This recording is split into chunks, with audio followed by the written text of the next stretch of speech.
Астана қаласының 20 жылдығына орай Қазақстан Республикасы Мәдениет және спорт министрлігі және Active Life мүгедектер қоғамдық бірлестігі ұйымдастырған White World ұлы дүние бірінші халықаралық ерекше театрлар фестивалі өтті. 3 күнге жалғасқан шара 4 шілде күні бастау алды.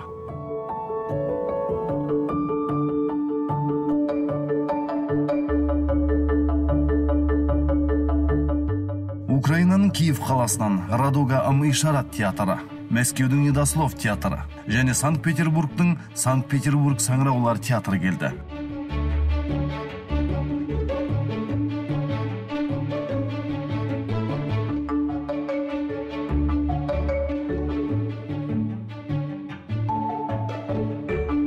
Ал Қазақстанда мұндай театр осы шара қарсаңында құрылды, және ол Active Life деп аталды. Ұйымдастырушы және жоба авторы Арнұр Искаковпен фестиваль алдында тілдескен едік. Енді алғаш рет ұйымдастырушы болғаннан кейін, әрине қобалжу бар. Бұл азаматтарымыз ертең қалай болады, қандай жалпы халық келе ме деген оймен. Енді бұл театрдық қойылым негізінен сол сөйлей алмайтын азаматтарымызға қойылым болып жатыр. Және де дені сау адамдарға арнайы озвучка дейді ғой, дауыс аударылып тұрады. Сол жерде инклюзия деген нәрсе қалыптасады. Яғни дені сау адамдар мен мүгедек адамдардың сол жерде үлкен сахнаға шығып қойылым қою. Тек қана еліміздің мүгедектеріне қуаныш сыйлап жатқан жоқпыз. Басқа елден келе жатқан азаматтарымызға елімізді көрсетіп, 20 жылымызды көрсетіп, жақсы фестивальдік көріністер көреміз деген оймен. Active Life театры Астана саңыраулар қоғамының мүшелерінен құрылды. Арнайы іріктеу жүргізіліп, Еркін Құшуақовтың Қызыл алма қойылымы Ам-Ишара тілінде сахналанды. White World ұлы дүние бірінші халықаралық ерекше театрлар фестивалінің шымылдығын қазақстандық жас театр Active Life ашты.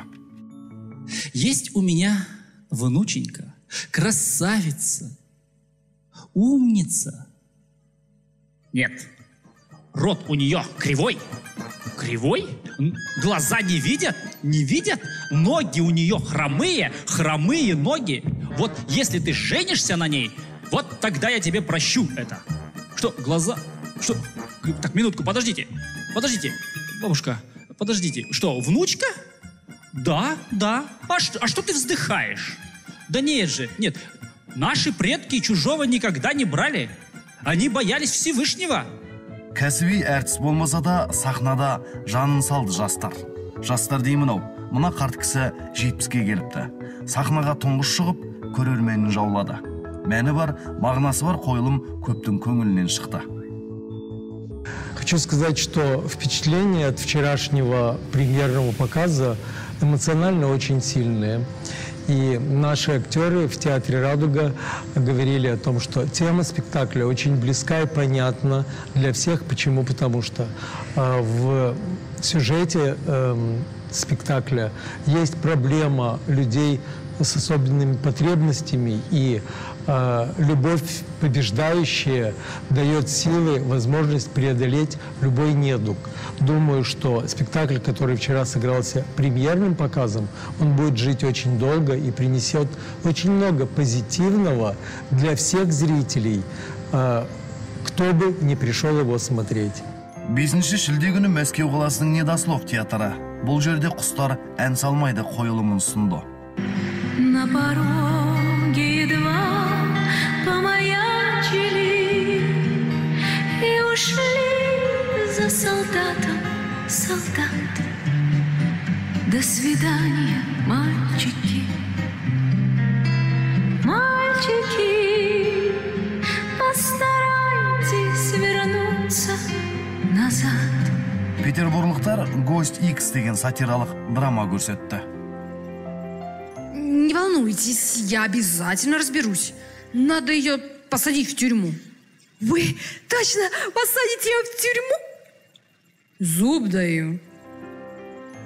Радуга Ам-Ишарат театры ормандағы таңғажайып деп аталатын музыкалық пластикалық драма ұсынды көрерменге.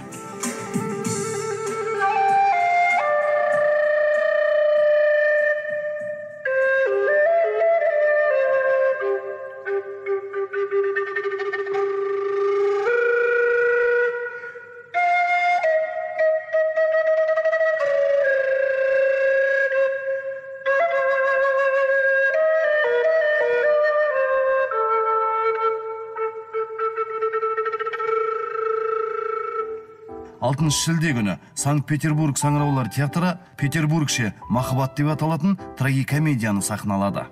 И я пошла за ним около часу. Когда спускалась, я услышала из комнаты Михаила крики. Я подумала, что это ты. Недослов театры болса, көрерменге үйлену қойылымын ұсынды.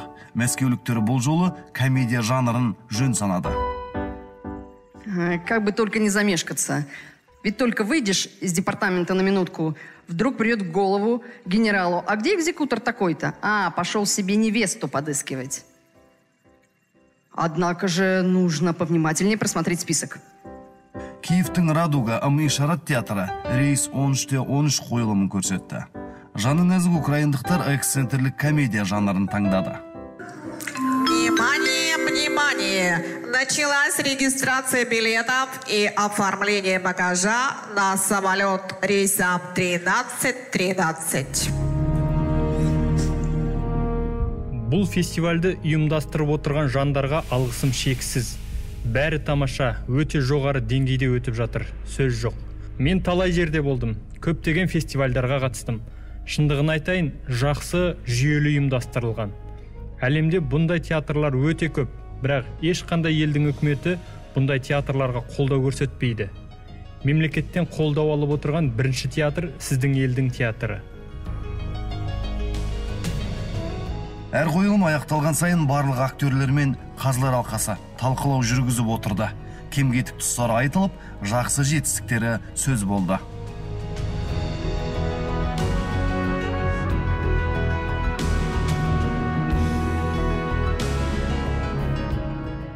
2018 жылдың 4 мен 6 шілде аралығында Астана қаласының 20 жылдығына орай Мәдениет және спорт министрлігі алғаш рет бірінші халықаралық ерекше театрлар фестивалін өткізіп жатыр. Бұл шынымен де ерекше театрлардың фестивалі алғаш рет өткізіліп жатыр. Сондықтан да көрермендер қобалжусыз кеткен жоқ қойылымдарды көріп. Ол театрлардың ерекше деп айтатынымыз саңыраулар қоғамының жанынан құрылған театрлар. Ым-ишаратпен жұмыс істейтін театрлар. Бұл алғашқы фестиваль болғандықтан бізде қобалжудамыз, өйткені бұндай біздің тәжірибеміз жоқ, бірақ бұл қоғамға керек нәрсе. Өйткені қоғамдағы мүмкіндігі шектеулі жандарды біз өнерге қолжетімділігін қамтамасыз етуіміз керек. Шеттен келген ерекше театрлардың ерекше актерлері Астананы да аралап көруге уақыт тапты. Экспо қалашығын көріп, таң тамаша.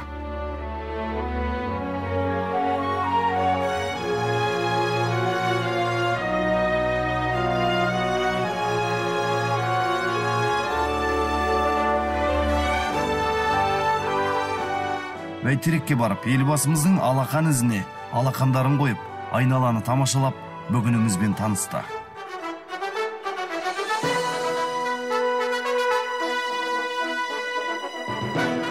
Ұлттық музейге келіп, өткенімізбен танысты. Казахстан, как республика, обрела новую территорию своей столицы, которую вы сейчас отмечаете свое 20-летие. Нас восхищает архитектура новой Астаны, особенности левого берега и все, что здесь есть.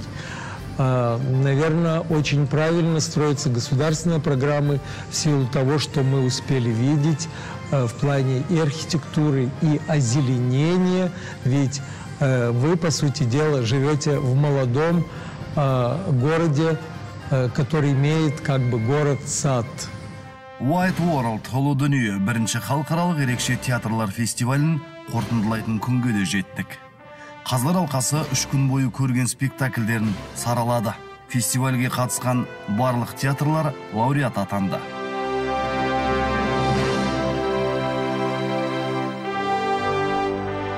Ең үздік ер бейнесі аталымы Украинаның Радуга ым-ишарат театрының актері Виктор Ковальға берілді. Ал ең үздік әйел бейнесі аталымы Астана қаласының Актив Лайф театрының актрисасы Гүлжайна Ерғалиға бұйырды. Үздік режиссерлік жұмыс Санкт-Петербург театрына берілді. Ал фестиваль гран-приі Мәскеуден келген Недослов театрына берілді. Керемет әсер алдым.